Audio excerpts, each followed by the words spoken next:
এবার এই ফ্রিজটা কিন্তু খোলা যায়, যার ভিতরের অংশটা আমি এরকম কন্টেনার কেটে বানিয়েছি। আগের এই ফ্রিজটাকেই আমি মেকওভার করেছি। তো এবারে কিন্তু এর ভিতরে ছোট ছোট জিনিসপত্র রাখা যেতে পারে।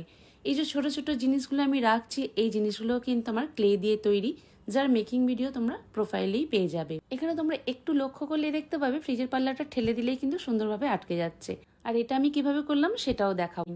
এই মিনি ফ্রিজটাকে তোমরা হয়তো অনেকেই দেখেছো আমার মিনি কিচেনে সাজানো থাকে।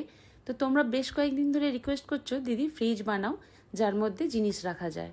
তো ভাবলাম এটাকেই আবার মেকওভার করি, কারণ এটার তো কোনো পাল্লা সিস্টেম কিছু ছিল না।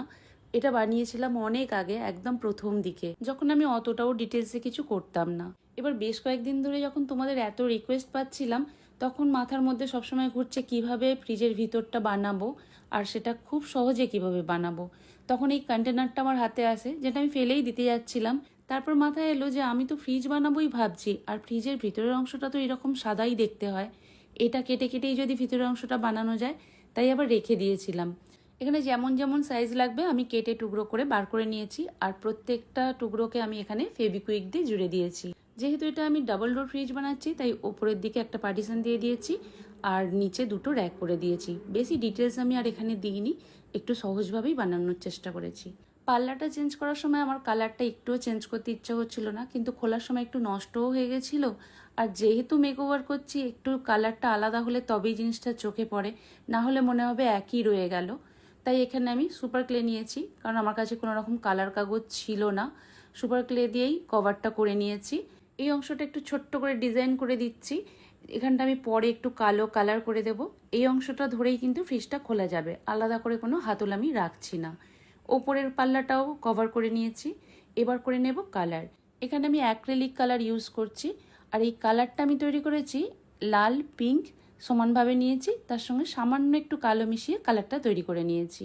এই ধরনের ফ্রিজগুলোতে খুব সুন্দর সুন্দর ডিজাইন থাকে, বড় বড় ফুলের ডিজাইন থাকে, আর আমি অত ভালো ডিজাইন করতে পারি না, তাই একদম সিম্পল একটা ডিজাইন চুজ করেছি, লতা পাতা, যেটা তোমাদের আমি অল্প অল্প দেখিয়ে বাকিটা আমি ব্যাক ক্যামেরাতেই করেছি।